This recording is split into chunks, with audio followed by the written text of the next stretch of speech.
What can 160 years of experience teach you about the future?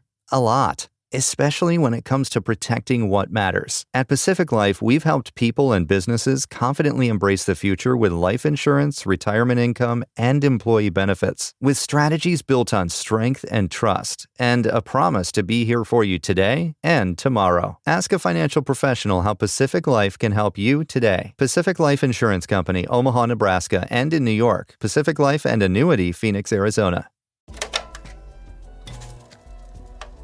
Google turns 27 years. How SEO has evolved is a very exciting thing to see. It's also very exciting to watch because there's a lot of great information that you and I have enjoyed, learned, built, connected, made decisions because of Google.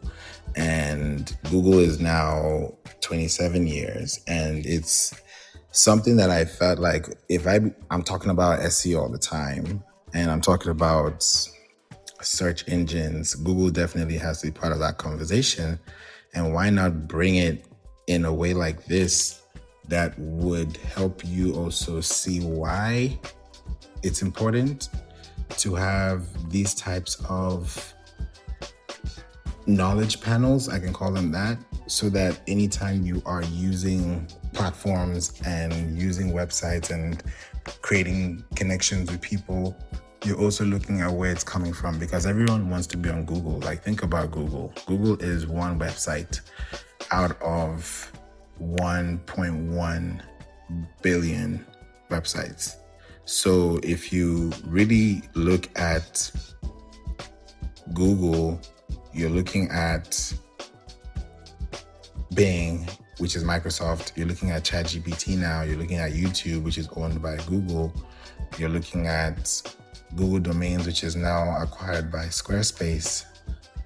There's a lot of Google connections. Even now with Reddit, Reddit is a top place, a top channel, a top site, a top source referral page that you could add to your linking database when you're thinking about Google as a resource, because Google and Reddit have a great partnership and you can read about that.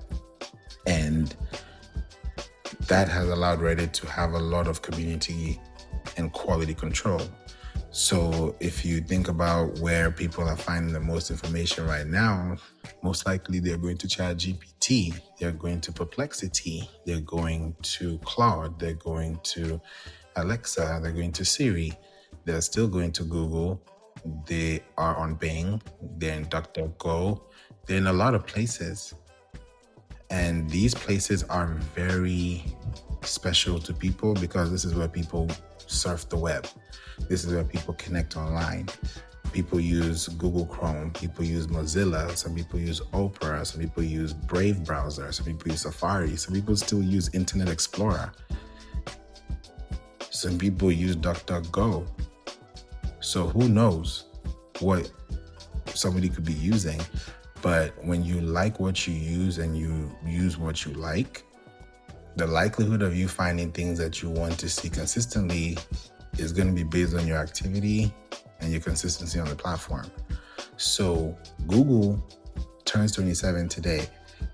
And for those who don't know this, you can also check out Google's website today for those who are really focused on understanding why Google and why you should also be on Google, just to also understand the history, because sometimes we just want to be on platforms, but we also don't know the history. So this is a good time to just roll it back a little bit and, catch a cruise, but at the same time, understand the value. So here we go.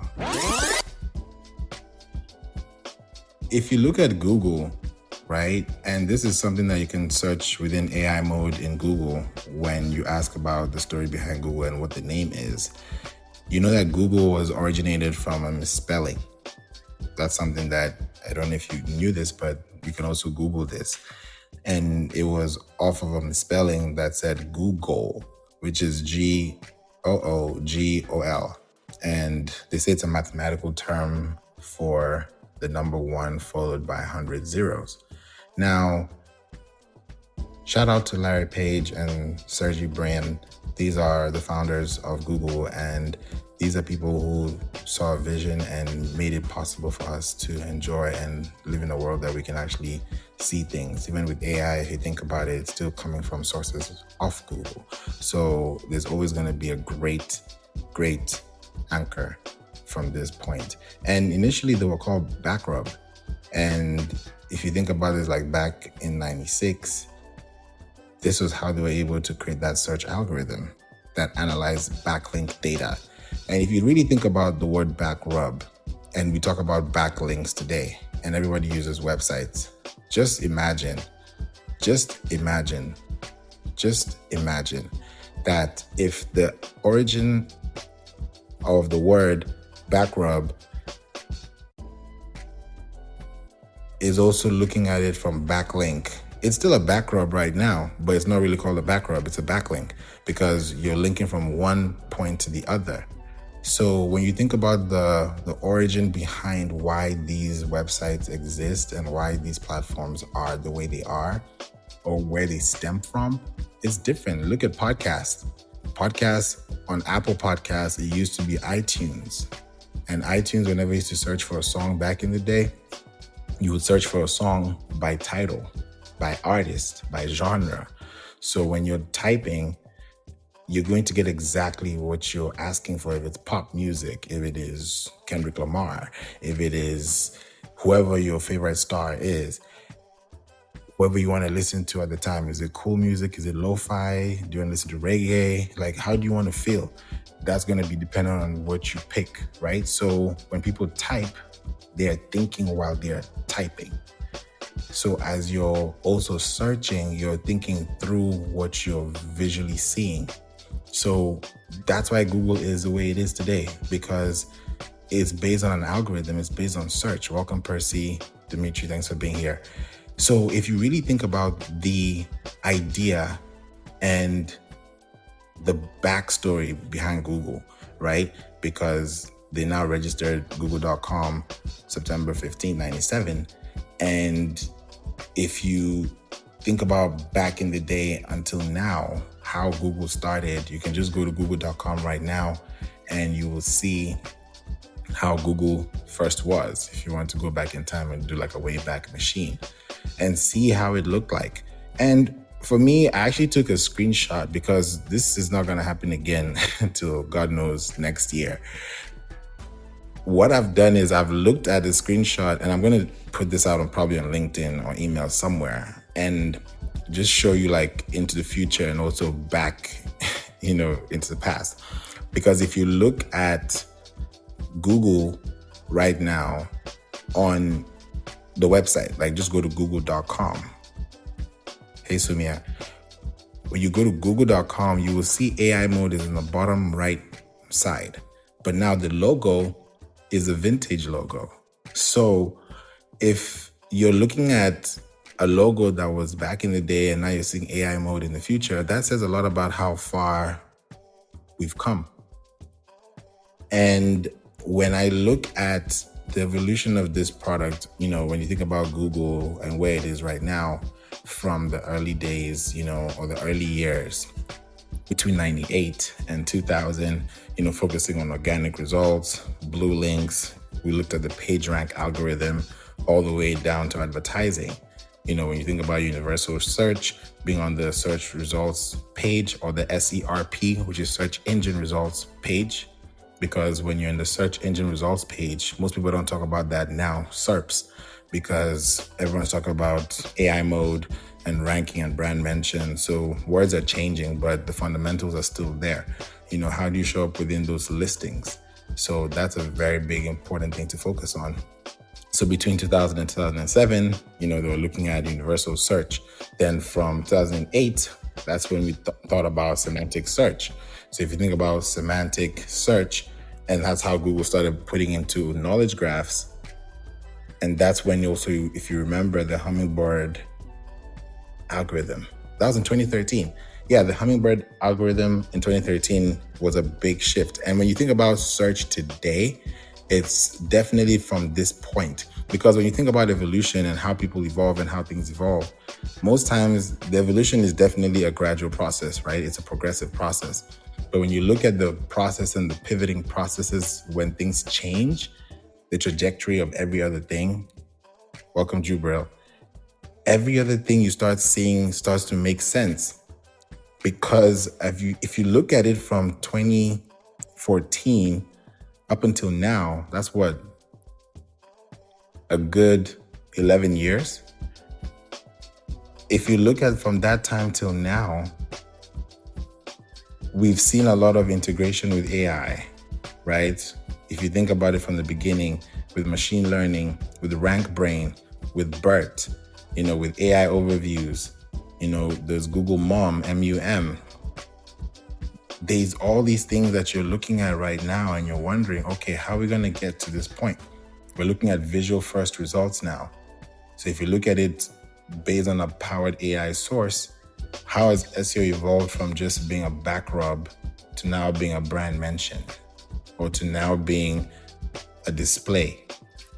And for you to actually see that happen consistently, I believe that one thing that Google has done for you, for me, for us, is that it's opened up conversations that more people can have together. And that can allow you to also be on top of those search engines if you also know how to work the search engines. Think about it like this. If you know how to drive a car, you're going to drive the car well.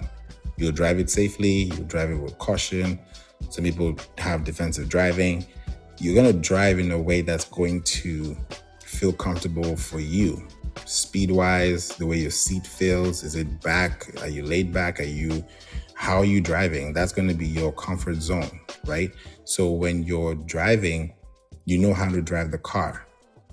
And that's because you've been driving the car for a long time.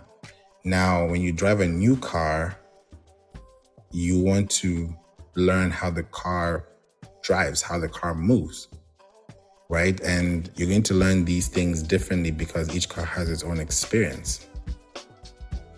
Welcome Sage, welcome Patience. You want to know how these cars drive, right? So at some point, you just want to make it make sense where you can be driving and you know exactly, okay, I'm driving. This is how I'm feeling. This is what I want to do. This is how I want to go. It's up to you on how you want to move, right? So you're able to understand how you can drive based on where you're going to. Now, if you take the same concept, right, of driving and take one car and then equate one car equals one website. Now, if you're going to drive traffic to your website in 2025, 2026, 2027, 2028, 2029, 2030, and beyond, if you want to really understand where SEO is going and how we're moving, majorly, just by looking at the history and where we're going now, especially with AI integration and AI overviews, we're getting to a place where people are getting, and I'm going to say this once, people are getting simplified results from complex questions. So when you're getting a response in a way that is going to allow someone to get the exact answer from a system or from an operating system that is highly technological, highly factual, and highly relatable to your search market, it's going to play a big role in how you respond back into the system. So if I'm going to create content that's going to last long, then it means that my content has to be diversified into different forms. And one of the best forms of advertising, marketing, branding, and showing up in today's world is podcasting. Either you have it on audio or video. If you're on video, that's YouTube, that's TikTok, that's Amazon. You're on video, you're showing up online, that's Pinterest. Those are places that you can connect with. Yes, Instagram too. These are platforms that you can use to just show up and connect with people visually, right? Now, when it moves from being just visual to now audio, where you're actually controlling and moving and actually connecting with people at a larger scale. You're not just depending on a second party data platform, because the platforms I mentioned are second party data platforms. These are platforms that you don't own, but you can control if you have an account. But you don't own the platform, you don't own the intellectual property. So if you're using Instagram, you're using YouTube to drive traffic, to get impressions, to do all these things, to do all the great stuff that you do, but that's the only place it exists, that's going to be a problem long term. Because right now you could be enjoying it, but when things start to shift, it's going to be hard. When we move from Web 2 to Web 3, which is happening, you also want to know how well your content is also diversified, so that you're not dependent on a platform that is only showing up within one source of traffic or one source of referral system, database mode.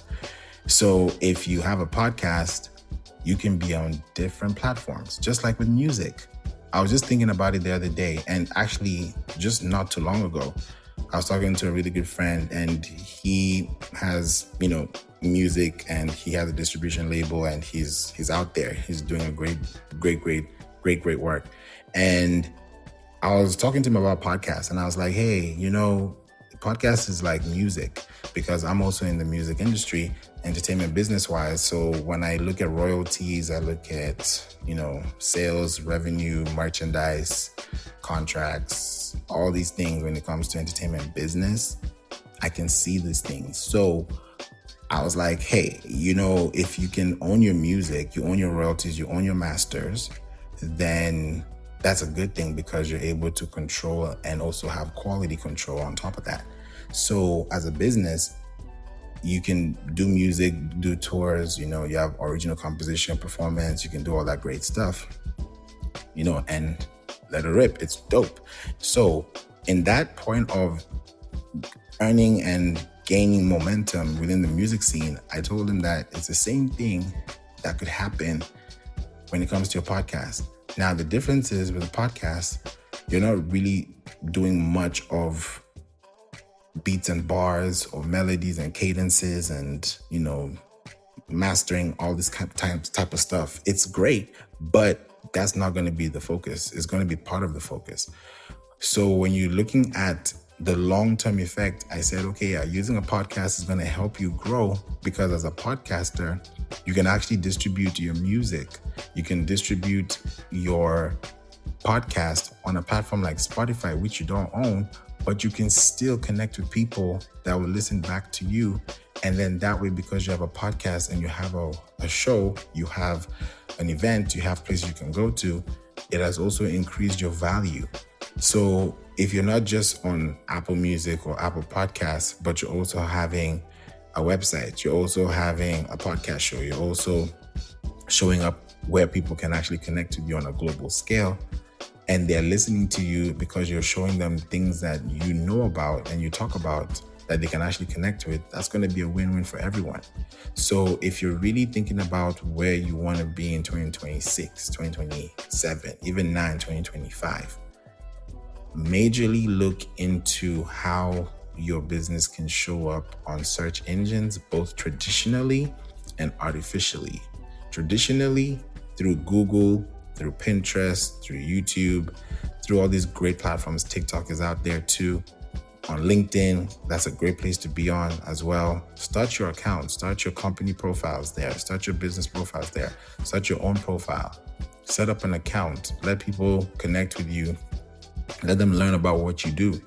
That way, LinkedIn is also going to suggest more people to you, get you more people. Welcome, Omoy. Getting into that position where a lot of people will want to learn more about what you do because you show up on these platforms consistently. Now, when we talk about Google and why Google is 27 years today, and I think about the word Backrub again, which is one of the first words that they used for before it became Google that we know today.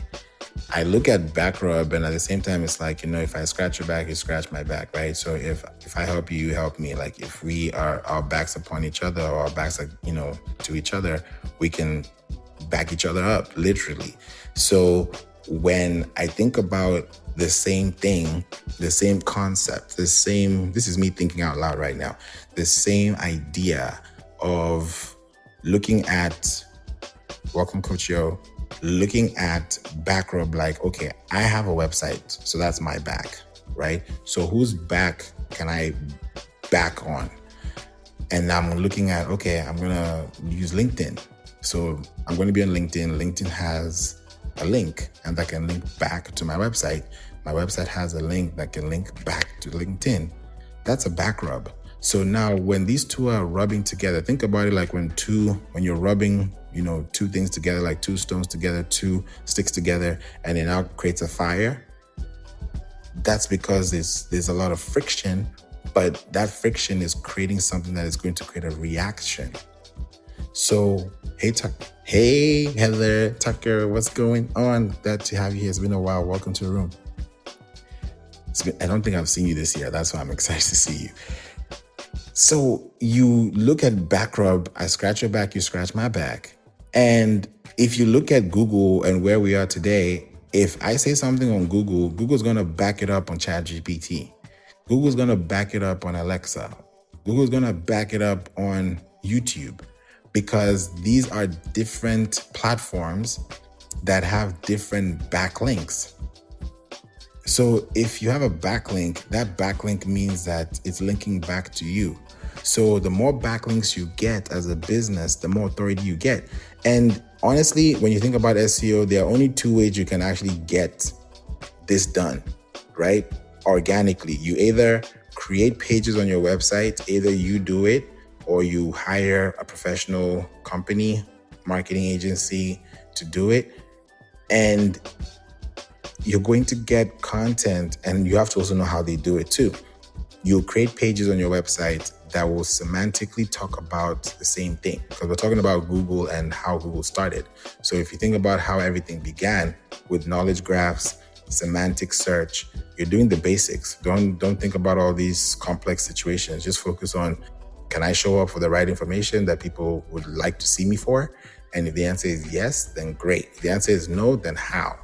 So solving those things will help you understand exactly what to do next. So if you're looking at this right now and you're asking yourself, okay, how am I going to get to the top of the search? And I'm going to create these pages that I'm talking about. You're creating pages that semantically talk about what you do. So let's say you talk about cookies, right? Let's say you bake cookies. I'm just being very random right now with this example. Let's say you bake cookies and you create pages on your website about cookies.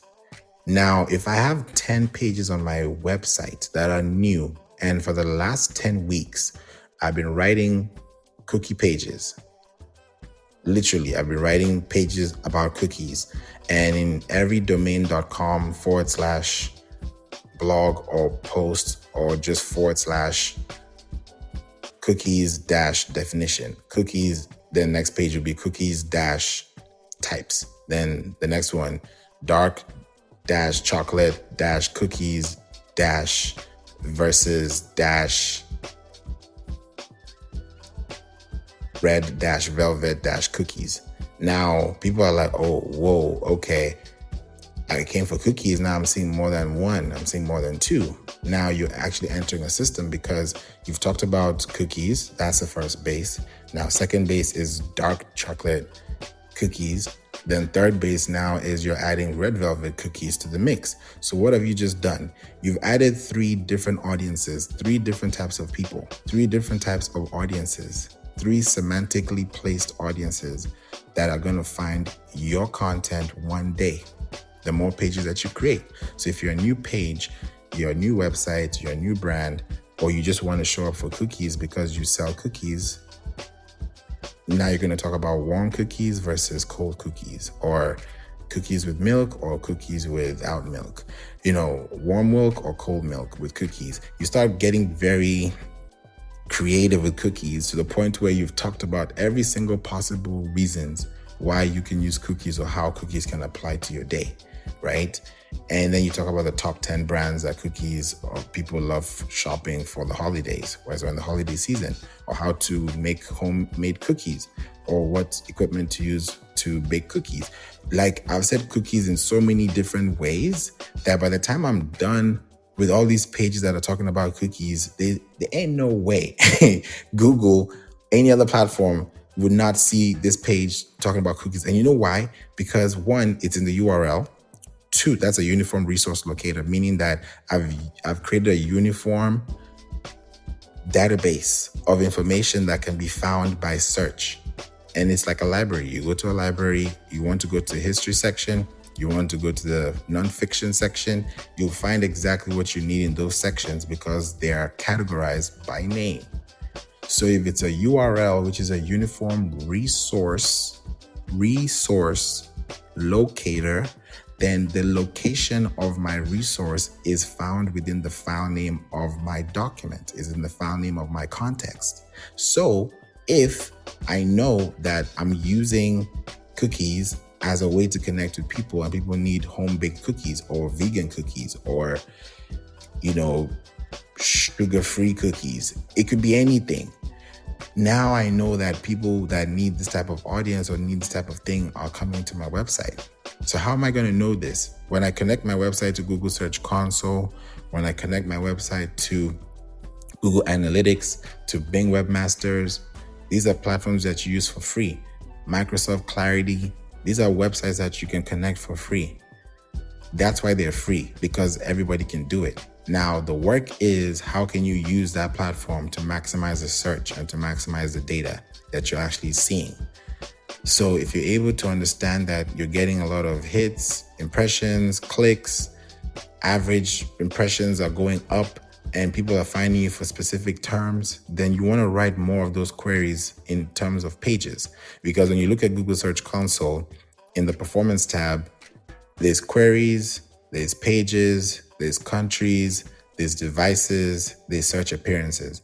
I'm not even looking at it right now. I can see it in my head because I see that every day. So I'm not even looking at the Google Search Console, and I've given you exactly what it is. Just like when you go to your car, there's gear 1, gear 2, gear 4, gear 5, or you can I think that I heard about this thing called, I don't know how they said it, but when you think about park, reverse, drive, neutral, and you think about the other gears that you could have in your car depending on what kind of car you drive. Is it an all-wheel drive? Is it it's up to you, right? I'm not just going to give you all that. You can always do your research on that. But what I'm saying is the same way you know how your car drives and you know exactly what gear to be on is the same way you can use Google Search Console and know exactly what gear to be on. So the queries gear, right? The queries gear is where your seeds are. So if you've been talking about cookies for the last 10 weeks, and now you have 10 pages on your website that have an average of at least 1,000 to 2,000 words talking about cookies. And you're not just talking about cookies in text. You also have context, meaning that you have infographics, you have alt text, which is alternative text. You have videos from YouTube embedded back into the text of your website. You have information that is in terms of schema. You have FAQs, you have glossaries, you have things that can help people understand. You have internal links and external links. You're showing people how to do these things. You have statistics, you have expert quotes from yourself, from other people you may, maybe your mentors or anyone that you admire. You can put that on there. And then you put that out there to the people and let people check it out. Then probably you go to LinkedIn and say, hi guys, here's a link to my newsletter talking about this. But before you do that, check out my website and read about this article that'll talk about this. Because you have mentioned that once upon a time, guess what? Now there's a signal that you've created. That signal has told Google that, hey, semantically, if somebody is searching for this word, then let's talk about cookies, and I need to find the best ways to make cookies at home. And I have 2 articles on my website that's telling you how to prepare for homemade cookies, and then another article is talking about the products to buy to prepare for cookies or home-baked cookies. Those are 2 hits. So that allows me to have more depth, more context. And now instead of having 1,000 words or 2,000 words, I have 2,000 words or 4,000 words. That has allowed me to evolve into a place where if somebody's looking for that in my area, they're going to find me first. And then it's not only just in my area, because now I'm on a website that actually is getting global attention. And when you put your website on the Google Search Console, this is what happens, ladies and gentlemen. When you put your website on Google Search Console, if you've never heard this before, this is the first time. This is exactly what happens when you do this. When you connect your Google Search Console and your website is added to the property or as a property on the Google Search Console network, what you have just done is that you have connected and activated your website builder CMS, which is, we talked about in the last episode, your content management system. That's your Wix, your Shopify, your WordPress, your Squarespace, whatever it is that you use. What you've just done is you have created your CMS platform to now be seen on the World Wide Web, which is on Google. At least there are other search engines, but on Google, you're going to be showing up there because Google has now seen that you have a website. It's kind of like registering your car. If you have a title, if you buy a car, your car is not registered until you register your car, right? You can have 1,000 cars, but you got to register 1,000 cars.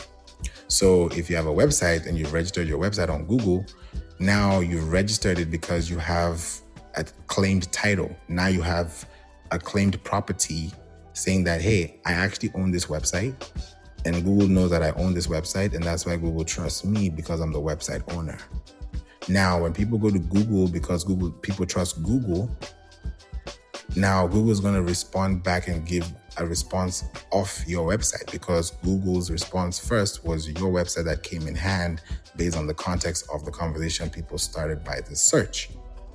So if I'm searching for the best ways to make cookies, and I've been talking about this for 10 weeks, and now I've been in business for 10 years, that's a big boost, because now I've been able to understand where my audience is, who they are, what they do, and that has given me a leg up, an alley-oop, because now I'm able to know more than I used to.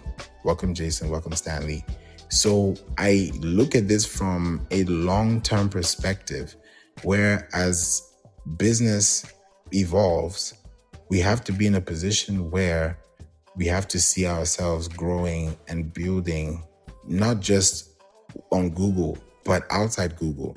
Because when you've now connected your website to the Google Search Console, you've turned on the lights for all the data centers for Google.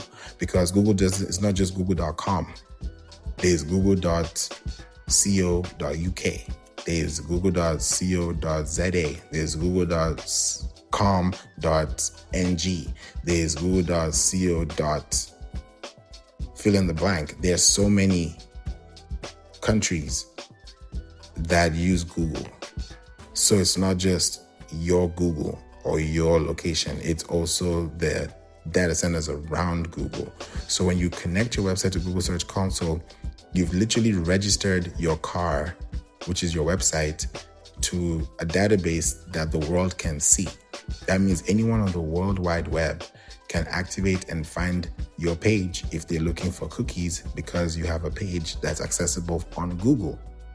That's the beautiful thing about Google. And especially if you have a YouTube page or YouTube channel, and you now use your YouTube channel and then bring your YouTube videos to your website, bingo. That's big for you, because at that point, now people can watch your YouTube videos plus increase your watch time on YouTube, including your watch time on your website, which is a double count. So if somebody's watching a 30-minute video on your website, that means they've spent 30 minutes on your website, but they've also spent 30 minutes watching your YouTube video. So you've gotten 30 minutes watch time plus 30 minutes page session time. So page session time is your website, which is your first data acquisition, right? It's your first party data acquisition. So So you own that information because you know, oh wow, people are spending 30 minutes watching this video. Okay, let me do another video like this. Let me do another series like this. Let me do another thing like this that will help them. Let me continue making it better for them. Because when you start realizing people spend 10, 20, 30, 40, 50, 60, 70 minutes, you realize, there's something here. Because the more people that binge on that, the more signals you're guaranteeing the system. Because the more people stay on your website, the more people trust you. That's why these websites that we hear today, like Facebook, like Google, like today, Google turns 27, their domain authorities are in the 90s because people spend hours and hours and hours and hours on Google.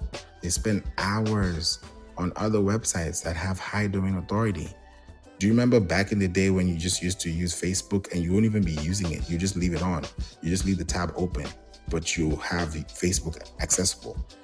Your tab is open. When your tab is open, that's a page session. That's time going by.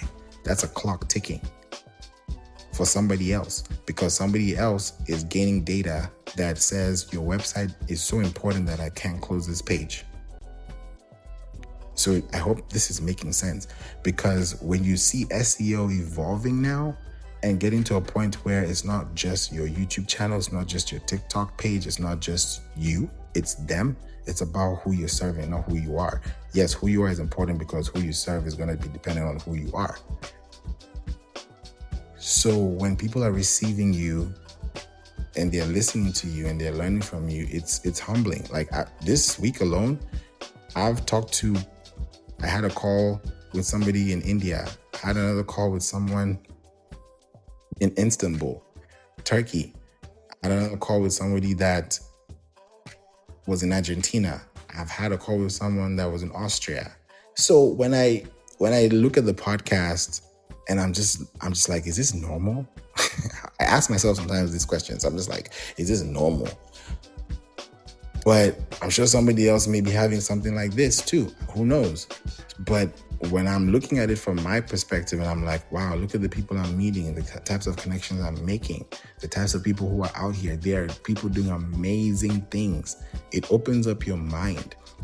That's why I love traveling too, because you can't just live in one place and just think, oh, this is everything. No, there's life in full and abundance. So when you're using your website, your content, your pages, your podcast, whatever you're using to let people know about what you do, like I'm letting you know what I'm doing, you want to do it in a way that is trustworthy and is consistent. If I'm the only person in this room, I'll complete what I started because it's not about the masses, it's about the message. So I will make sure that the message is delivered and it is received because I also know how important things like these are when it comes to understanding how the value of what you do is, especially on platforms like Google, like today, turning 27. So if Google has turned 27 and Google has learned about you so much that Google also now has websites that they trust, like Wikipedia, right? These are websites that are majorly trusted, like Facebook, like Instagram, like LinkedIn, like Pinterest, like Reddit. Because whenever you go to Google, you'll always find a page from these platforms. Either someone's profile or company page or post page or product page or some type of page. Because these pages are live, they're active. So if you have a website and you're driving traffic to your website, SEO, which is search everywhere optimization now, has evolved because now you can actually show up on other platforms because you're on Google. So if you think about where you can be in the next 2 months, the next 3 months, welcome Lorena and Kurt, thanks for being here. If you can really think about where your business can be in the next few months, it can say a lot about where your next steps could take you. Because I've looked at this through and through, and when I saw this, I didn't even plan to do this room today, but I said, there's no way I will let this day go by without having to talk about Google the way it is and how it's impacted people's lives, including mine, and how important it is for you to know how well Google knows about other things that you possibly search on the web for because you want to get there. And let me just give you like a wild example. Whenever you wanted to start something, whether it is to, I would say, even create an account with any platform, Google was somewhere in the mix, right? And it's always been in the mix. So if you think about Google right now, don't just think about SEO. Yes, SEO is part of it because that's where search is experienced, right? But when you look at Google turning 27, don't just think about Google only. Think about the whole thing, because the Alphabet company is the parent company of Google, right? So if you're looking at Google itself as a product, and then you see the products from Google that make up Google, like Google Mail, Google Drive, Google Sheets, Google Docs, it used to be Google Domains and that Squarespace domains, Google Maps, Google Keep. There are so many Google options that you can see. And it's something that is actually very, very interesting to behold, because when you think about all these different avenues and how people are using content today, it will really give you a different perspective on how you can actually see this for yourself and where it's going in 2026. So creating content right now is one of the best things you can do for your business in 2025, especially with podcasting, whether it's audio, video, or text, and your website being the base, so that if these platforms, like I mentioned within Google, are different sub-products and subcategories that will help your business get more attention, get more visibility, it's going to be great. I don't know if you've ever heard of this. There's something called Postmaster Google. Check that out, or Google Postmaster, right? And when you hear the word post, you should be thinking about mail, and now you should think about electronic mail. So when you start realizing that these are platforms and tools that are available for you that are free, that you may have never heard of but are available, but when you enhance your website, you enhance your profile, things will change. Like right now, when it comes to email marketing, on average, we're having anywhere between 20 to 40% average open rate, and anywhere between 10 to 40% click rate. And this is with numbers that are in 5 figures. And you wonder, okay, how can you keep a high open rate, a high click rate for email marketing, for digital marketing? That will also be a great way for direct marketing, which is great for business. It points back to the discussion for today, SEO and Google. Even if you use Microsoft, let's say you use a GoDaddy account, right? GoDaddy accounts, if you get a mail from there, it's Outlook mail, because GoDaddy partnered with Microsoft. So if Google is Google Workspace, which is your I'll call it your office space, your professional workspace, that's where you're going to get your professional email from as a business. But if you're using GoDaddy and you're getting the mail from there, then you're going to also use Outlook, which is going to be Microsoft. Or you can also use GoDaddy and also have Google at the same time, because you don't have to get you don't have to get the mailbox from Microsoft. So these are things that you can do on your own. But when you're able to know what all these products are doing collectively, it shows that you can really be out there and really have a great impact on your business if you just focus on the semantics, which is answer the questions that people are frequently asking. If you look at your product and look at your service and then look at the problems and solutions, I said again, product, service, problem, solution.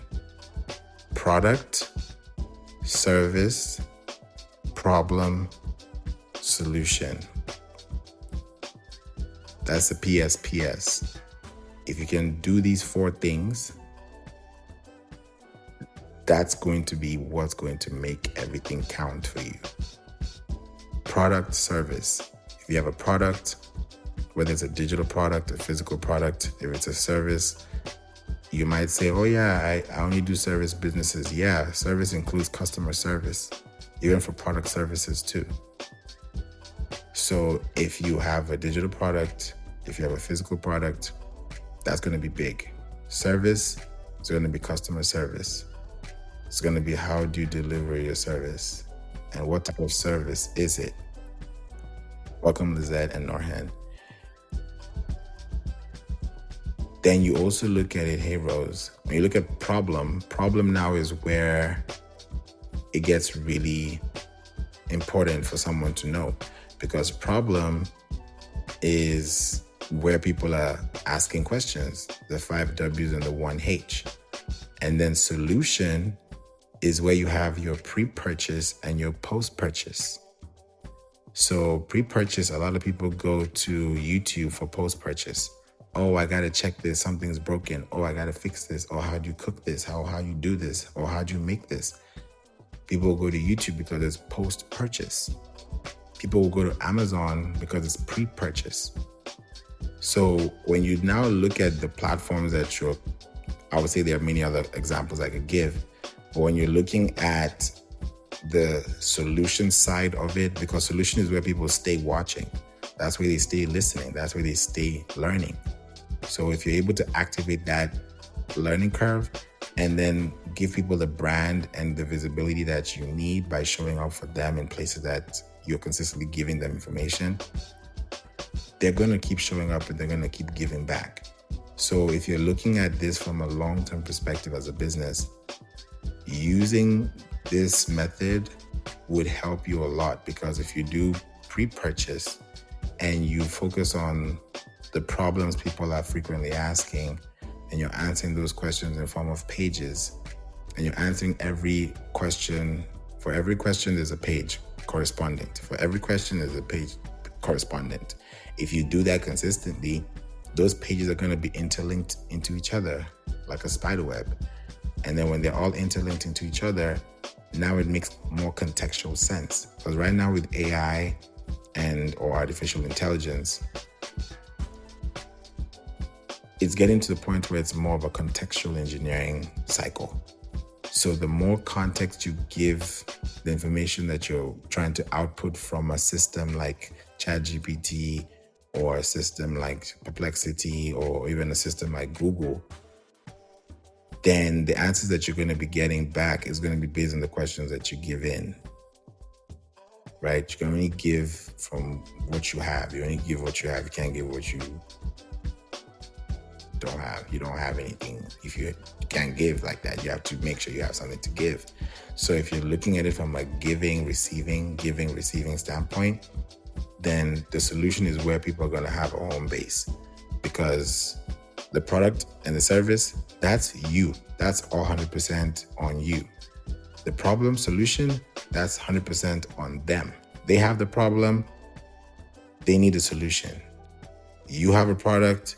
You have a service. So if you're able to yin yang those two and then make those 4 count, then it's going to be a great way for you as a business owner to really see a large sum yield of impressions and a large sum yield of your business. Because a lot of you want to gain more watch hours on YouTube. Imagine if you were gaining more watch hours from your website and you're using YouTube as a bypass. Kind of like when you're driving, you use a bypass, you use a highway, you use a tollway, you use a freeway to get faster instead of using just the normal route. So that's how I'm giving you cars, speed, all these kind of things together so you can actually see what I mean, because it's very possible to evolve with SEO. So I mentioned earlier, before we wrap up, is the first option you can do is create pages that are on your website, get people to get on your website, write pages, write content, answer questions that people are frequently asking. Go to answersocrates.com, go to answerthepublic.com, go to sparktoro.com. Go to these websites, check them out, and get to see what they're doing. Go to Soovle, SOOVLE.com. Go to these websites and see what people are asking. Then you take those questions, go to your CMS, which is your content management system. Welcome, GB. Go to that system and then add your content to the system. That's why it's called a content management system. It's not just a website, it's a content management system. Your Wix, your WordPress, your Squarespace, your any space, your website in general is a content management system. Like LinkedIn.com, it's a website, but it's also a content management system. Google is a website, it's also a content management system. Your website is your website, it's also a content management system. So if your content is not being managed within a system that is operating seamlessly, then how is your business operating holistically?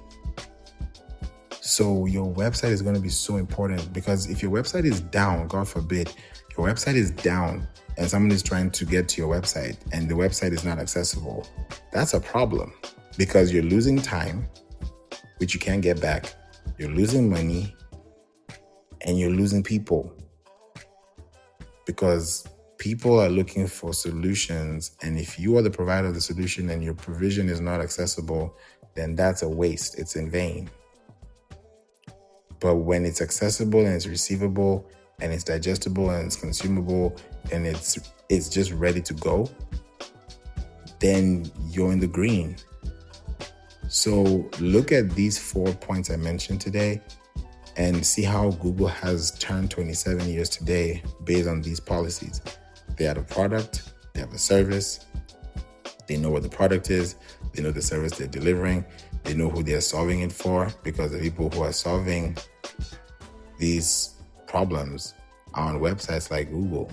So right now, the way SEO has evolved is to have pages on your website that you can grow with. So you have those pages, or you get featured on different pages. At the end of the day, you still need a page. If you really think about it, you either create pages on your website that are semantically connected, so that when you compound your interest based on the context you're delivering, you have multiple pages that can consume the same information, which can give you a site-wide expression of a business or a brand that talks about topics that are related to each other.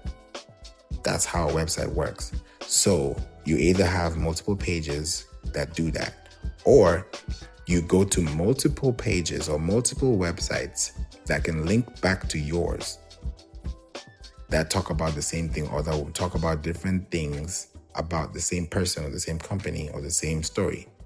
So that's why I usually say podcast is a great way to do it. So if you really look at your business long term and you want to grow today and you want to say tomorrow, hey, I want to rank for this, I want to show up for this, this is what I need my business to be known for, then the amount of work that you put within at least the first 3 months of your business is going to depend and actually going to determine the next 3 years of your business. Thank you, GB, for the love. I appreciate that. Because we work with clients and we start off with 3 months. We always say, hey, we don't do month to month, because we realize that in a month can fly by so fast that you're like, where did the month go?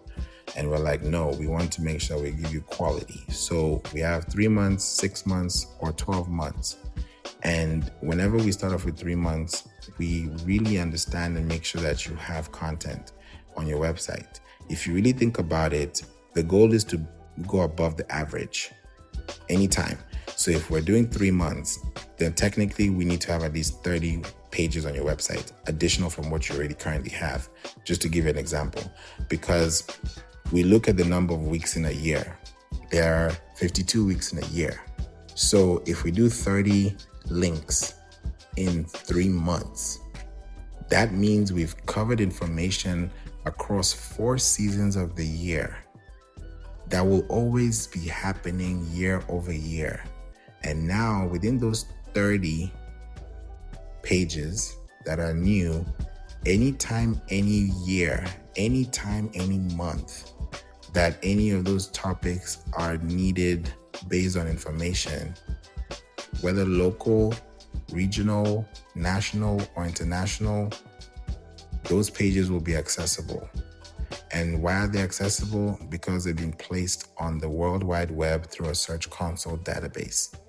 So when we do that in 3 months and you start seeing traffic, you start seeing queries, you start seeing questions, you start seeing topics, pages that are ranking, then you'll be like, oh, okay, out of these 30 pages, this is the top 5 that were ranking. Okay, out of these 5, how can we double down on these 5 in the next 3 months? Or how can we actually start running advertisements to these platforms so we can amplify? So these are the things that we have to think about as a business, and also qualify ourselves and ask ourselves, hey, how long are we going to do this? For how long are we going to keep doing this, going around in circles? If we can just answer these questions that people are frequently asking our business, then more people will come naturally and say, hey, I need help with this. And then we can solve that, as opposed to it being like, hey, who wants this? Who wants that? Welcome, Ifa. So you now look at this from a long-term perspective and say, hey, if I'm going to use these 3 months to really understand what my audience is asking, and I'm answering these questions in form of a podcast, in form of Pinterest, in form of SEO, in form of links, then I know for sure that one day when someone is asking this question, I can always refer back to it, or even better, I can update it because now I have a better response system because I've been able to enjoy the experience. So when you look at long-lasting businesses and why they last long is because of the way they position themselves online and offline. When they're connecting with people, that customer service is important. That product placement is important. That problem solution channel of marketing and performance is important. So when you look at all the pieces together, it has to create an effect. It has to create an impression. It has to create a click, and it has to drive a message home. So just noticing that Google turned 27, if this is your first time listening or knowing this and you just bumped into this, I'm happy you did.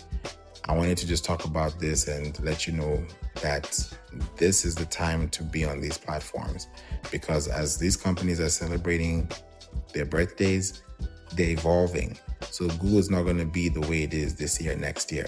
So the way we are enjoying Google AI mode right now, only God knows what's going to be happening next year or even next month. So now is the time to be on Google Search Console. Get your website there, access the World Wide Web, create content on your website, distribute it within your CMS, and allow more people to find you locally, regionally, nationally, and internationally. And within 3 to 12 months, you're great. Because if you think about the investment that you're making, every blog that is on your website, every time it's published and it has a date, you start counting 24 months from the date you publish it, because a lifespan of 24 months for a blog is a lot. So imagine if for the next 2 years, the blogs you write is what is driving traffic to you. You're getting emails, requests for proposals, you're getting invites, you're just getting all types of incentives. It's a great way to connect with socially because you're able to give first. So the more you give, the more you receive.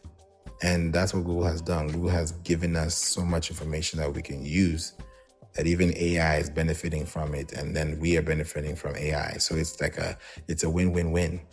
So if you think about the evolution of where we're going now, and you're on the business side of things, if you're on the consumer side of things, great. Keep enjoying it. Keep checking it out. There's so much to explore. If you're on the business side of it, if you're the producer and not the consumer, then think about how much production you can create if you're using this information well and applying it to your systems that will allow you to operate at a higher scale. Because the moment you start realizing you show up locally for the results, and you start showing up regionally for results, and nationally and internationally, then the more people can find you, the more we will trust you, the more people connect with you. And if your systems and operations are great, then more people will find you. And then that's how they'll access and connect with you. They'll leave their contact information with you. They'll want to work with you. They'll want to refer you to that point, and it will happen. So it just depends on how you position yourself and where you want to go. So I'm glad I talked about this today. I wanted to just bring this to your attention. And I hope you all learned something new. And check out Google.com today before the day is over and see the Wayback Machine if you want to go that way and see it. And just because we're also talking about Wayback Machine, if you've never tried this, you could actually try it. There's a platform called web.archive.org. web.archive.org.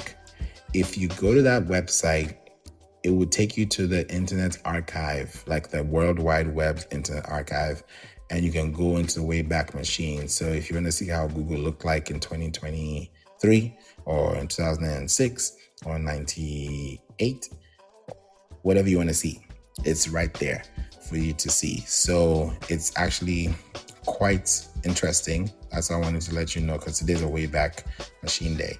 So if you want to, check that out, see it for yourself. And I'm actually looking at it right now. It says, wow, 18.9 million times. So there 18.9 million screenshots between November 11th, 1998 and September 27th, today, 2025. I'm just giving you all facts. So this is, go to that website and check it out and see how other websites look too, because when you see how we evolve, you can do so much with what you have right now and then see how you can make it even better. So don't forget the basics. Always go back to roots. Always learn, because if you stop learning, you stop growing. For me, the more I know, the more I don't know. So that's why I keep learning. I love learning. So thank you so much for listening. I hope this helped you. I'll definitely be back again in the marketing club in the We Don't Play podcast room so that we can definitely connect with you as well. GB said, what's the website called? The website is called web.archive.org. I'm going to put the link in the chat. Thank God for Macs and iPhones. Boom, there we go. So I put the link in the chat. That's the link. You can check it out. You're welcome. Yes, that website, you can check anything in the world, any website, and see what happened back in the day. It's a Wayback Machine. Since we're talking about Google 2027, you can go all the way back and see how it all started. So sometimes you just got to look back to launch forward and think about it like a bow and an arrow. Like before you launch forward, you have to be pulled back. So sometimes when you see negative things happen to you, or you feel like you're in a negative state, just know that it's just for a moment and it's just going to definitely get better. And you're just using that moment to prepare for something greater. So just be optimistic. That's how I am. I look at life that way, and it has allowed me to look at things differently with bigger perspectives. Like when I see a problem, I'm like, okay, problem, this is an opportunity to see something different. So it just depends on how you want to do it. So this was great. I'm glad we had this conversation today. So thank you, JB, Johnny, comedian Miss T, and Dr. Fashion. Congratulations, Dr. Fashion. I've been trying to mention this to you, but now that you're here, I can say to you, congratulations again on your great success.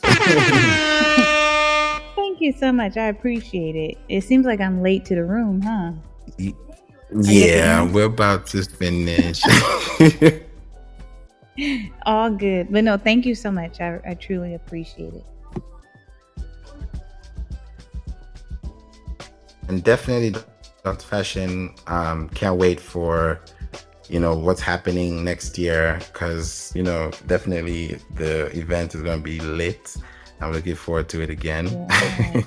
Yeah, for sure. Yep. Yes. I'm looking forward to it. So a lot of great things are happening, and we just have to be in this space where we just know, okay, it's time to make things happen, and start with what you have, and then pick it up from there. We've talked about a lot today, so the replays are available. Hey Mimi, welcome. Hey Mike, glad to have you here too. So for those who are hearing this, please check this room, listen to replay, but more importantly, before you leave, go to google.com and see how it's looking right now. Search for something that is important, and then pay attention. If you've never really done this, try this today. Pay attention to the links that you get. And then the ones that make the most sense to you, ask yourself why. And then if you can answer that question for the next person that finds your website and can find the convenience in the result and the answer, then you've solved the problem that you're looking for. Because when you're able to understand how people feel emotionally and psychologically and emotionally with the logical, I can call it a logical hint, then you can really understand how people search the web and why they use the web for the things that they do. So that way you can get into that pre-purchase and that post-purchase intent. So think about the World Wide Web and think about it in a greater capacity. If you really think about what you're doing now for the future, just depends on how you're able to structure it. So we'll be able to do this more and more, but I wanted to, just get this going with you today. So before we go, I want to let you know about the next room I'm going to be doing. The next room I'll be talking about, this is going to be very important for me to discuss. I'm going to be talking about how important are backlinks in 2025. That's going to be a topic I'll be discussing. How important are backlinks in 2025? And everyone talks about backlinks, and I hear backlinks like a song, but there's a way it works, and there's a way it should work that you should be able to know the ins and outs of it. So we'll drill that down and talk about it, but that's a whole different conversation for another day. So just wanted to just let you know and, keep you aware that that's what we're going to, dive into. It's probably going to be tomorrow or Monday, but one of the 2 days definitely we'll touch that topic. And then the others I have for you, there's way, way more than just that. But I want to kick it off the right way this coming week. So if you have any questions, reach out to me. If you need any expert digital marketing or SEO services, please click the link above or click the link in the description and put your name, best email.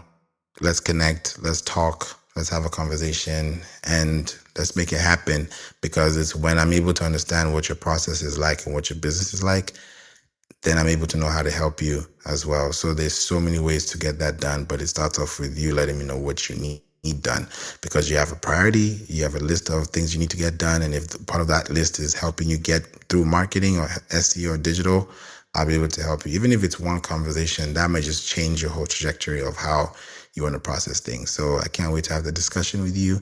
And if you have any other questions, please reach out to me. I'm also on LinkedIn. I'm everywhere. So just find me, connect with me, click on my face, and you'll see all the links that are available for you to access. So with that said, I hope you all have a wonderful Saturday. This is the last Saturday of September. So it's very special. So do something special too. And I hope to see you very soon. God bless you all. Have a wonderful weekend, and I'm going to see you all soon.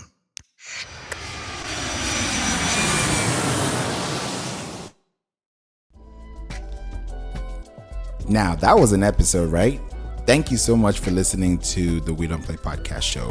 I'm so glad that you're here and you are sticking tight with us, especially to the very end. Now, this is season 11 and we're going to do it differently. And I want to make sure that every episode you listen to has something to give back so that you can also learn more after you listen.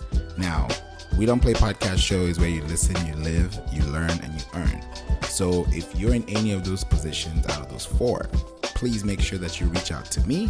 Send out an email through info@playinc.online. That's info@playinc.online. Or you could go to playinc.online, which is a website, www.playinc.online, playinc.online, and schedule a call so that we can get you on an SEO discovery call to talk about your business and help you with your marketing needs. Thank you so much for listening, and I hope this helped you. See you in the next episode. God bless you. Jesus loves you.